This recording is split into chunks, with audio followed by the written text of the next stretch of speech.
খেয়ে নে তপন, কখন থেকে ভাত নিয়ে বসে আছিস? বলি এ কটা ভাত খেতে এতক্ষণ সময় লাগে? রোজ রোজ পান্তা ভাত খেতে ভালো লাগে না মা, আমাকে তরকারি এনে দাও। তরকারি তো রান্না করিনি বাবা, ঘরে শাকসবজি কিচ্ছু নেই। তাহলে আমাকে একটা ডিম ভেজে দাও। ঘরে ডিম থাকলে কি তোকে পান্তা খেতে দিতাম?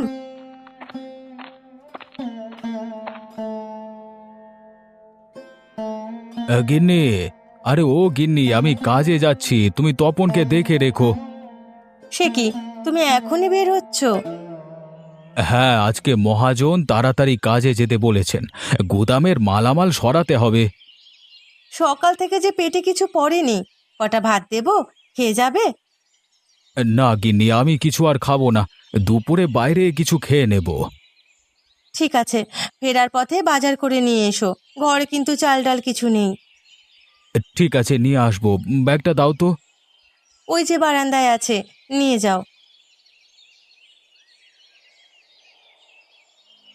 বাবা, ফেরবার পথে আমার জন্য ফুচকা নিয়ে আসবে। শোনো শোনো, ছেলের কথা শোনো, যেই উনি বাজারে যাবে শুনেছে অমনি আবদার শুরু হলো। গিন্নি, তুমি ওকে কিছু বলো না, ছোট মানুষ, আবদার তো করবেই। কিন্তু বাবা, ফুচকা তো দোকানে গিয়ে খেতে হবে, ওগুলো বাড়ি নিয়ে আসবো কিভাবে? তাহলে আমাকে দোকানে নিয়ে যাও, সেখানে গিয়েই খাবো। দোকানে গেলে তো তুমি হারিয়ে যাবে, সেখানে অনেক মানুষ, যদি কেউ তোমাকে চুরি করে নিয়ে যায়। তাহলে বরং বাড়িতেই ফুচকা নিয়ে এসো, আমি এখানে বসেই খাবো। ওকে তুমি বুঝিয়ে পারবে না, এই ডান পিটে ছেলে কি কারো কথা শোনে?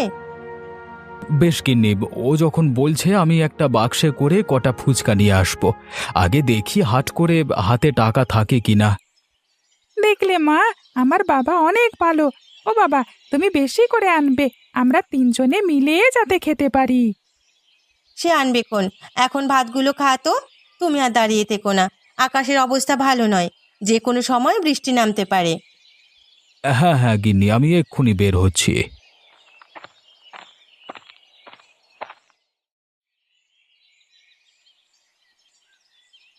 বিমল, বিমল, দেখে যাও তো।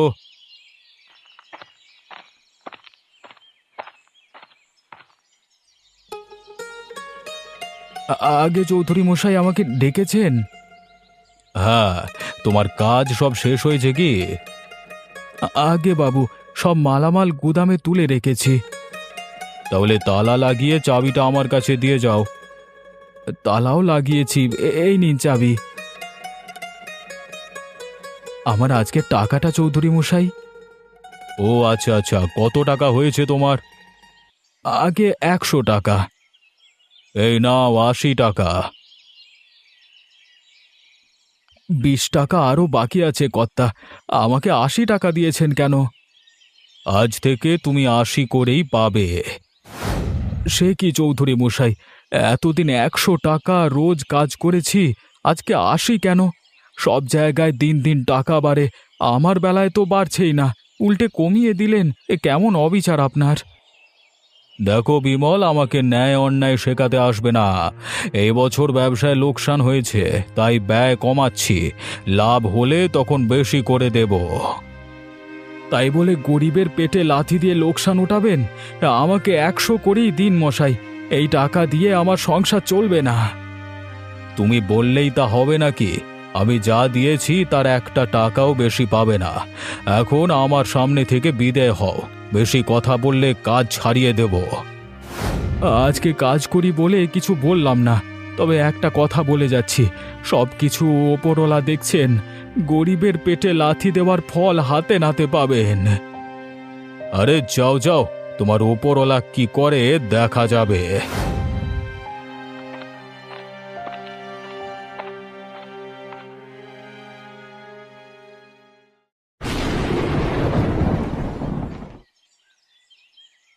কে বিমল দাদা, কখন থেকে দাঁড়িয়ে আছো? বলি নেবে তো কিছু, বলো। কি নেব বলো, তুমি যা দাম চাচ্ছ শুনেই মাথায় আগুন ধরে যাচ্ছে। তোমার মাথায় নয়, আগুন ধরছে বাজারে জিনিসপত্রে। আরে দিন দিন হুড় হুড় করে সব কিছুর দাম বাড়ছে, তা শুনে ক্রেতারাও সুরসুর করে নিয়ে চলে যাচ্ছে আর কি। চলে গেলে তো আর হবে না, কোনো কিছুই যে নেই। চাল ডাল আর তেল নুন তো লাগবেই, এগুলো ছাড়া যে চলবে না। তাহলে কম কম করে নিয়ে যাও, দাঁড়িয়ে থাকলে তো আর দাম কমবে না। বেশ, তাহলে 2 সের চাল, 1 কেজি ডাল আর কিছুটা তেল দাও। একটু দাঁড়াও, আমি এক্ষুনি দিচ্ছি।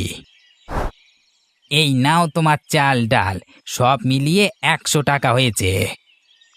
বলো কি, আমার কাছে তো এত টাকা নেই, কেবল 80 টাকা হয়েছে। তাহলে তেলটা বাদ দাও, কোনোভাবে চাল ডাল দিয়ে চালিয়ে নাও। তেল ছাড়া তো রান্না হবে না দাদা। বলছিলাম কি, বাকি টাকাটা পরে দিলে হয় না? রায়মশাই আমায় বেতন কমিয়ে দিয়েছে, এদিকে সংসারের চাহিদা অনেক, কিভাবে যে সংসার চালাবো। না দাদা, আমি বাকিতে কারবার করি না। তুমি হয় টাকা দাও, না হলে কিছু জিনিস কমিয়ে দাও। বেশ বেশ, তেলটা না হয় রেখে দাও, বাকিগুলো নিয়ে যাই, একে কোনোভাবে এই দিয়েই চালিয়ে নেব।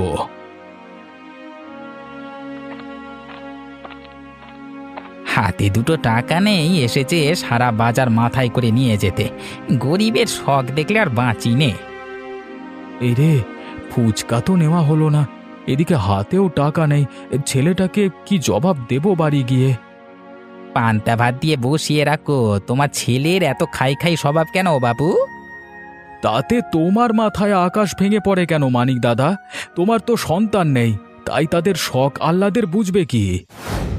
কি তুমি আমাকে আটকুরে বলেছো? এই ছিল তোমার মনে মনে? অন্যকে গরিব বললে কেমন লাগে বোঝো এবার। কোনো কিছু বলি না দেখে একেবারে মাথায় উঠে গেছো। সে কি কাণ্ড! বিমল দাদা এত কথা শিখলো কোত্থেকে? বোকা শোকা মানুষটা তো কিছুই বলতে পারতো না আগে। বুঝেছি, ওর সব বইয়ের কাণ্ড, ওই চালাক বউটাই ওর মাথাটা খেয়েছে। তবে আমিও কম জানি না, রায়চৌধুরীকে বলে কাল কি ওর চাকরি খাবো। হ্যাঁ,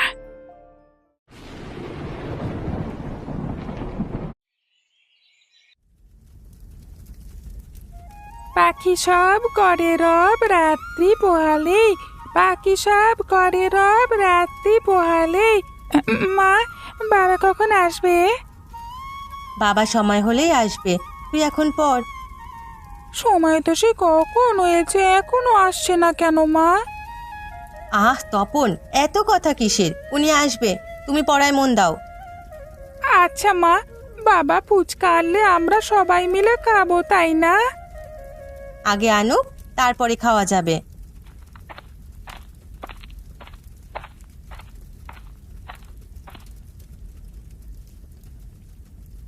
গিন্নি, আরে ও গিন্নি, কোথায় গেলে সব? আমি রান্না করে।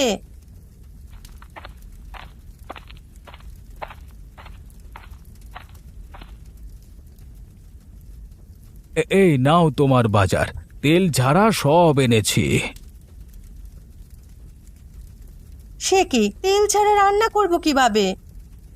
যে কোনো ভাবে আজকে রান্নাটা করে নাও, কালকে টাকা পেলে তেল নিয়ে আসবো। বাবা, ও বাবা, আমার জন্য ফুচকা আনোনি? না রে বাবা, তোর জন্য ফুচকা আনতে ভুলে গেছি, কালকে নিয়ে আসবো। কেন আমার জন্য ফুচকা আনোনি কেন? আমি সারাদিন ফুচকা খাবো বলে বসে আছি। এই ছেলেকে নিয়ে আর পারা গেল না। দেখছিস না তেল আনার টাকা নেই হাতে, আর তুই আছিস ফুচকার আবদার নিয়ে। আহ গিন্নি, ছেলের সামনে অভাবের কথা বলো না, আমার সামর্থ্য নাই শুনলে ও হীনমন্যতায় ভুগবে। যেটা সত্যি ও সেটাই জানুক। দিন দিন ওর আবদার বেড়েই চলেছে। আমি বাপু আর এসব সামলাতে পারবো না। চাল নেই, নুন নেই, এভাবে কি রান্না চলে? আর কটা দিন অপেক্ষা করো গিন্নি, করিম চাচার সাথে কথা হয়েছে, এই শরতে তার পাঠের গুদামে কাজ দেবে বলল, সেখানে গেলে কিছু টাকা বেশি আসবে। আর কতদিন আশা নিয়ে বসে থাকবো বলো? এই অভাব কি আর দূর হবে না? হবে গিন্নি, হবে। দেখবে একদিন আমরা খুব ধনী হব, তখন আর তোমার এত কষ্ট করতে হবে না। এখন আমাকে খাবার দাও তো, খুব খিদে পেয়েছে, চিড়ে মুড়ি ছাড়া সারাদিন পেটে কিছু পড়েনি। তুমি হাত মুখ ধুয়ে এসো, আমি খাবার দিচ্ছি। কুয়োর ধারে চলে যাও, সেখানে জল তোলা আছে। তপন আয় তো বাতিটা নিয়ে, ওদিকটা অন্ধকার। আমার আবার বড্ড ভূতের ভয়, বুঝলি? আসছি বাবা, আর কালকে কিন্তু আমার জন্য ফুচকা আনতেই হবে। আরে আনবো বাবা আনবো, আগে তুই আয়।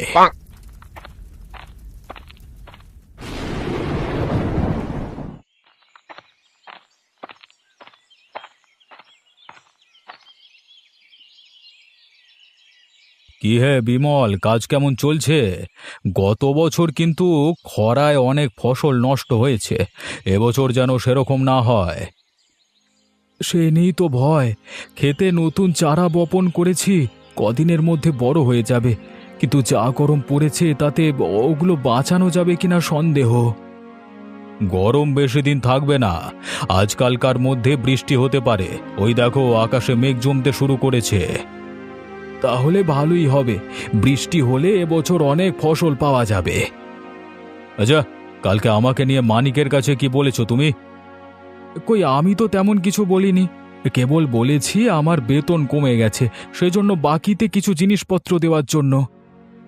কিন্তু মানিক তো বলেছে অন্য কথা। তুমি বলেছো আমি নাকি কাজ করিয়ে টাকা দিই না, তোমাদের সাথে খারাপ ব্যবহার করি, এসব বলনি তুমি? না না চৌধুরী মশাই, আমি এরকম কিচ্ছু বলিনি। মানিক আপনার কাছে সব বাড়িয়ে বলেছে। কে বাড়িয়ে বলেছে তা আমি ভালো করেই জানি। কালকে কম টাকা দেওয়ায় তুমি আমার নামে যা তা রটনা করেছ। তোমার মতো কাজের লোক আর আমার দরকার নাই বিমল, তুমি কাল থেকে কাজে আসবে না। এ কি বলছেন চৌধুরী মশাই? এখন কাজ থেকে চলে গেলে আমি সংসার চালাবো কি করে? কেন, করিমের পাটের গুদামে তো কাজ ঠিক করে রেখেছ, সেখানে যাও। সে তো কথার কথা, তাছাড়া ওটা এখন হবে না। অন্তত এই কয়েক মাস আমার কাজে রাখেন। না, তোমাকে আর একদিনও কাজে রাখবো না, তুমি এক্ষুনি এখান থেকে বিদেয় হও। দুষ্ট গরুর থেকে শূন্য গোয়াল ঢের ভালো। বেশ, মানিকের কথা শুনে আজকে আমার কাজ থেকে তাড়িয়ে দিলেন। একদিন ওই মানিকের কথায় আপনাকে বিপদে পড়তে হবে এই বলে গেলাম। আমাকে জ্ঞান দিতে আসিস না হতচ্ছাড়া, তোকে যা বলছি তাই কর। এক্ষুনি আমার চোখের সামনে থেকে বিদেয় হ, মিথ্যেবাদী অসৎ কোথাকার।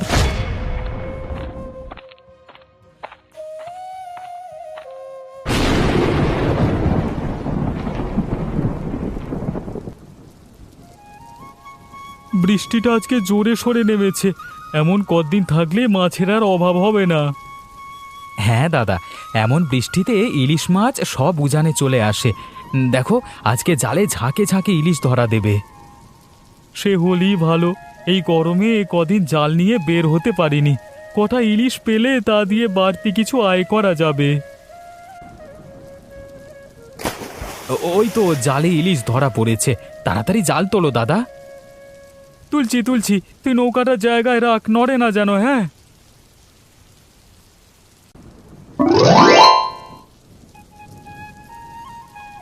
দেখ আজকে কতগুলো ইলিশ ধরা পড়েছে, সবগুলোর পেটে ডিম আছে।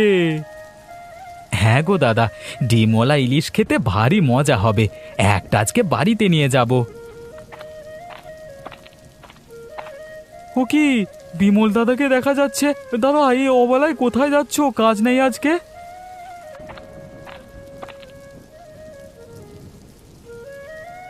কাজ ছিল রে, কিন্তু রায় চৌধুরী আজকে ছাড়িয়ে দিয়েছে। সে কি কথা? এই মৌসুমে কাজ গেলে সংসার চলবে কি করে? এখন যে অন্য জায়গাতেও কাজ পাবে না গো। তাই ভাবছি রে, বউ বাচ্চা নিয়ে না খেয়েই থাকতে হবে। আমার কাছে একটা বুদ্ধি আছে দাদা, সে মতো কাজ করলে কিছু হলেও আয় করতে পারবে। কি বুদ্ধি কুবের? এই বর্ষায় নদীতে অনেক ইলিশ মাছ এসেছে, তুমি যদি সেই মাছ ধরতে পারো তবে তা হাটে বিক্রি করতে পারবে, আর তা দিয়ে সংসার চালাতে পারবে। ভালো কথা বলেছ কুবের, আমি তো মাছ ধরতে পারি, তাহলে আজই জাল নিয়ে বের হই। তাই করো, আশা করি ভালো মাছ পাবে আজকে। জাল না থাকলে আমার কাছ থেকে নিয়ে যেও, ঘরে পুরনো একটা জাল আছে। জাল লাগবে না কুবের, আমার ঘরেই বাবা রেখে যাওয়া একটা জাল ছিল, তাই খুঁজে বের করতে হবে। তাহলে তাড়াতাড়ি নিয়ে এসো, আমরা সন্ধে অবধি আছি নদীতে।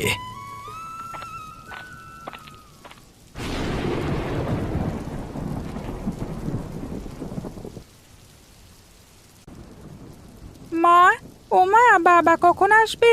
বাইরে যে বৃষ্টি শুরু হলো। এত জ্বালাতন করিস না তো তপন, কেবল দুপুর হলো, তোর বাবা সন্ধ্যায় ফিরবে। বাবা কি আজকে আমার জন্য ফুচকা আনবে মা? আনবে বাবা, আনবে। তুই এখন চুপ করে বস, আমাকে কাজটা করতে দে।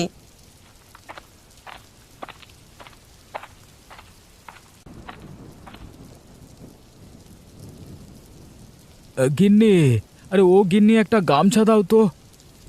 সে কি, তুমি ফিরে এলে যে? আজ কাজ শেষ বুঝি? না গিন্নি, রায়চৌধুরী আমাকে কাজ থেকে ছাড়িয়ে দিয়েছে। আয় বিধাতা, কাজ না করলে আমাদের সংসার চলবে কি করে? ঘরে যে কিচ্ছু নেই। সে নিয়ে ভেবো না, আরেকটি কাজ পেয়েছি। এখন আমাদের পুরনো জালটা দাও তো দেখি। জাল দিয়ে কি করবে বাবা? নদীতে ইলিশের ঝাঁক এসেছে, জেলেরা তা ধরছে, আমিও ওদের সাথে মাছ ধরবো। তুমি কি মাছ ধরতে পারবে? ওসব অনেক কারসাজির ব্যাপার, ভালোভাবে জাল না ফেললে মাছ ওঠে না। সে আমি জানি, ছোটবেলায় কত মাছ ধরেছি। এখন জালটা দাও তো।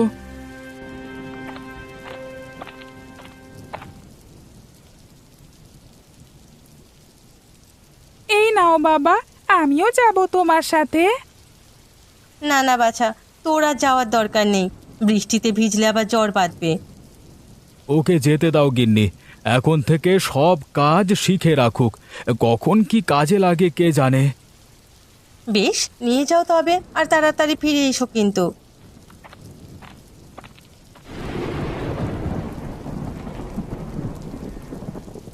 সন্ধ্যা হয়ে গেল, ওরা এখনো ফিরে এলো না। আজ মনে হয় কিছু পাইনি। যাক, এই শাকগুলো কেটে রান্না করে ফেলি, রাতে এগুলো দিয়ে অন্তত খাওয়া যাবে।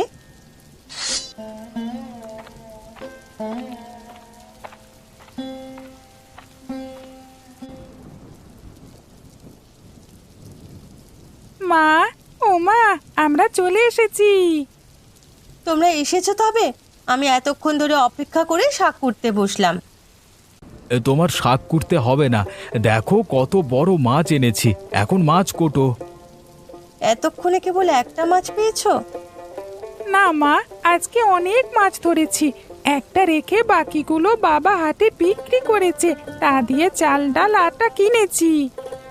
তা কত টাকা দিয়ে বিক্রি করলে? বেশি টাকা হয়নি, এখন প্রচুর ইলিশ পাওয়া যাচ্ছে, তাই মাছের দাম কিছুটা কম। যাক, অন্তত এই সংসারটা তো চলবে। তা তপনকে ফুচকা খাইয়ে এনেছো? ও তো ফুচকা খেতে চেয়েছিল। এই রে, আমি ভুলেই গেছিলাম, তুই তো আমাকে একবার মনে করিয়ে দিবি তপন। আমারও মনে ছিল না বাবা, মায়ের মুখে শুনে কেবল মনে হলো। তাহলে তুই থাক, আমি আবার হাটে গিয়ে ফুচকাগুলো নিয়ে আসি। তোমার আর এখন কোথাও যেতে হবে না, আমি ফুচকা বানিয়ে দিচ্ছি। তুমি বানাতে পারলে ভালো হবে গিন্নি, আমি আটা এনেছি, তা দিয়ে অনেক ফুচকা বানানো যাবে। কিন্তু পুর কিসে দেবে মা?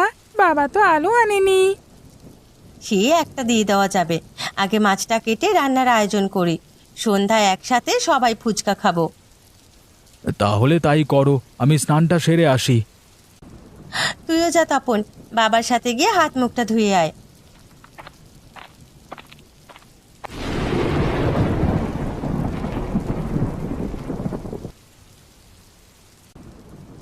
এবার বৃষ্টিটা অনেক দিন থাকবে, তাই না বাবা?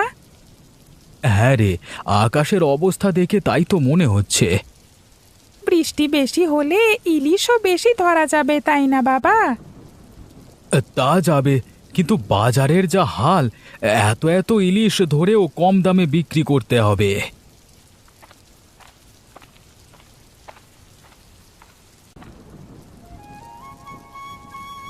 কি কথা হচ্ছে দুজনের? মাছ ধরে একেবারে বিক্রি করে ফেলেছো দেখছি। মাছ ধরা নিয়েই কথা বলছিলাম গিন্নি, কালকে সকাল থেকে যেতে হবে, ভোরে আমাকে ডেকে দিও তো। সে যাবে খন, এখন গরম গরম ফুচকাগুলো খেয়ে নাও তো, মাত্র ভেজে আনলাম। এগুলো তোমার বানানো ফুচকা? তুমি এত সুন্দর ফুচকা বানাতে পারো মা? ছোটবেলায় আমার মেজো কাকুর কাছে শিখেছিলাম, তিনি বড় রাঁধুনি ছিলেন। দেখেই বোঝা যাচ্ছে এ খাবার অনেক সুস্বাদু। তা কি দিয়ে বানালে এগুলো? হ্যাঁ, ইলিশ ইলিশ গন্ধ পাচ্ছি। ঠিকই ধরেছ, আজকে ইলিশ ফুচকা বানিয়েছি, ঘরে আলু ছিল না তাই ইলিশের পুর দিয়েছি। ইলিশ ফুচকা তা আবার হয় নাকি? হবে না কেন? রান্না করতে জানলে অনেক কিছুই রান্না করা যায়।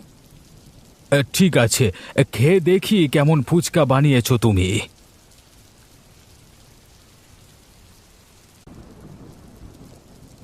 আরে আরে, এ কি বানালে তুমি গিন্নি?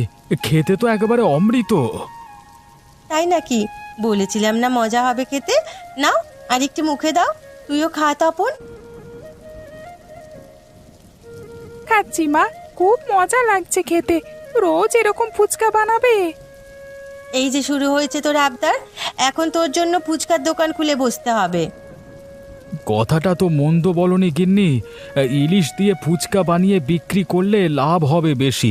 এভাবে তো ইলিশ বিক্রি করে তেমন দাম পাওয়া যায় না। আরে আমি তো এমনি বললাম, ওসব দোকানের কাজ আমি করতে পারবো না। পারবে মা তুমি, আর আমরা তো আছি। বাবা ইলিশ ধরে আনবে, তুমি ফুচকা তৈরি করবে, আমি খাবো আর বিক্রি করব। বেশ বেশ, তাই হবে। আমি কালই বাড়ির সামনে একটি ঝুপড়ি বানাবো, সেখানেই আমাদের প্রথম ব্যবসা শুরু হবে। তুমি আর মানা করো না গিন্নি। বেশ, তোমরা যখন বলছো আমি ইলিশ ফুচকা বানিয়ে দেব, এতে যদি সংসারের একটু উন্নতি হয়।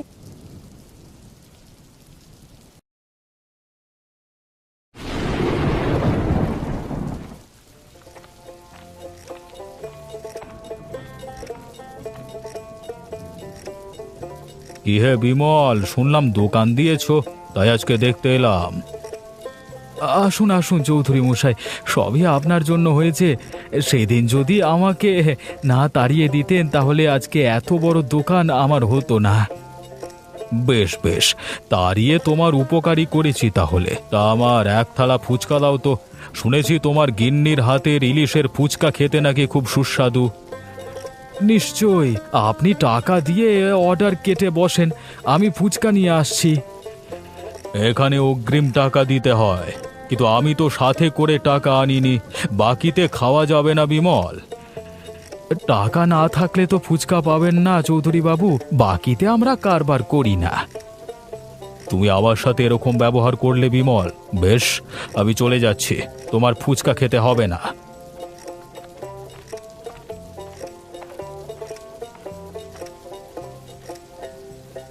সে কি চৌধুরী বাবু, চলে যাচ্ছেন কেন? খালি মুখে ক্রেতা চলে গেলে দোকানের অমঙ্গল হয়। আপনি খেয়ে যান। কিন্তু গিন্নি, আমরা যে বিনা পয়সায় কারবার করি না। সব জায়গায় টাকা খুঁজতে হয় না। রোজ যে এত এত ভিখারিকে খাওয়াই, ওরা কি টাকা দেয়? ওনাকেও না হয় সেই হিসেবে খাওয়ালে। কে? এত বড় সাহস তোমার? তুমি আমাকে ভিখিরি বললে? আমি খাবই না তোমার হাতের ফুচকা।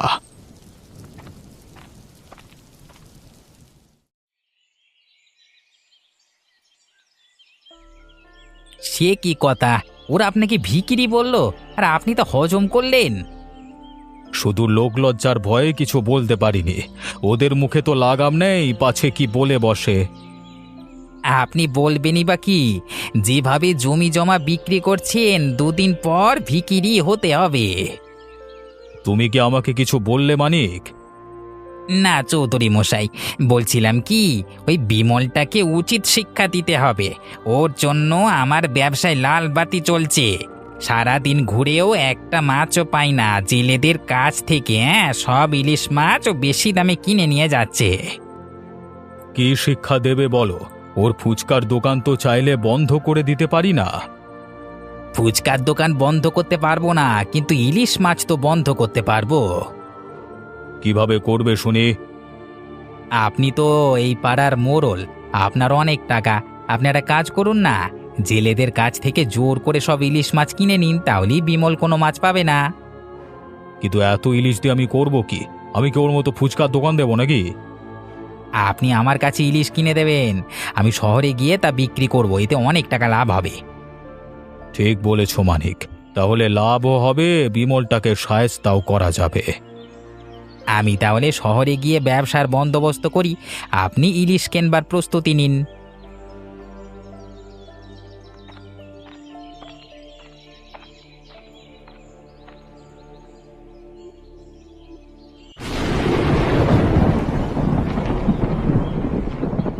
গিন্নি তাড়াতাড়ি ফুচকাগুলো দাও, টেবিলে মানুষ বসে আছে। দিচ্ছি বাবা, দিচ্ছি, একটু ধৈর্য ধরো।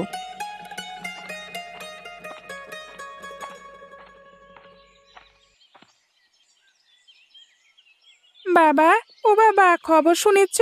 জেলেরা আর আমাদের ইলিশ দেবে না। সে কি, কেন দেবে না? রায়চৌধুরী জেলেদের কাছ থেকে বেশি দামে ইলিশ কিনে নিচ্ছে। যারা দিতে চাচ্ছে না তাদের কাছ থেকে জোর করে নিয়ে নিচ্ছে। উনি নাকি শহরে মাছের আড়ত খুলেছেন। সব ওই মানিকের বুদ্ধি, কিন্তু এখন আমাদের কি উপায় হবে? ইলিশ না হলে যে ফুচকার দোকান চলবে না। তুমি এত চিন্তা করো না, ইলিশ দিয়েই আমরা ফুচকা তৈরি করব। কিন্তু কিভাবে? আমি আগেই ভেবেছিলাম এমন কিছু একটা হবে, তাই কয়েক মাস আগে থেকে ইলিশ মাছ লবণ দিয়ে শুকিয়ে জমা করে রেখেছি। এগুলো দিয়ে এই মৌসুমটা চলে যাবে। কিন্তু শুক্তি দিয়ে কি আগের মতো মজা হবে? রাঁধতে জানলে যে কোনো জিনিস দিয়ে মজার রান্না করা যায় বাবু। দেখিস, এই ইলিশ দিয়ে এর চেয়ে মজার ফুচকা তৈরি করব না আমি। যাক গিন্নি, তুমি এবার আমাকে বাঁচালে, না হলে এবার আমার ব্যবসায় লাল বাতি জ্বলতো। কিন্তু কতদিন ওই ইলিশ খাওয়া যাবে? এক সময় তো এগুলো ফুরিয়ে যাবে। সে নিয়ে চিন্তা করো না, ততদিনে মোড়ল মশাইকে ইলিশের ব্যবসাটাও লাটে উঠবে।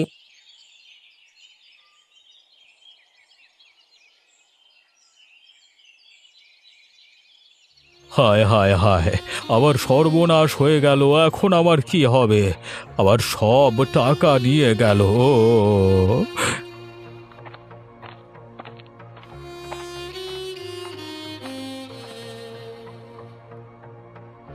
কি হয়েছে চৌধুরী মশাই? কে নিয়েছে আপনার টাকা পয়সা? আর বলো না প্রকাশ, মানিককে বিশ্বাস করে ইলিশের ব্যবসার দায়িত্ব দিয়েছিলাম, আর ও কিনা আমার সব টাকা নিয়ে পালিয়ে গেল। একেই বলে ধর্মের কল বাতাসে নড়ে। কতবার বলেছিলাম ওই মানিক চোরের কথা শুনবেন না, কিন্তু আপনি আমাদের কথায় কান দেননি। জোর করে আমাদের সব ইলিশ নিয়ে ওদিকে দিয়েছেন। আমি হিংসায় অন্ধ হয়ে কাজ করেছি। বিমলের ব্যবসায় ধস নামানোর জন্য মানিক আমাকে এই বুদ্ধি দিয়েছিল। এখন আমাকে তোমরা বাঁচাও, মানিকের কাছ থেকে আমার টাকাগুলো উদ্ধার করে দাও। সে আমরা পারবো না। মানিককে ধরতে হলে বিমল দাদার কাছে যেতে হবে।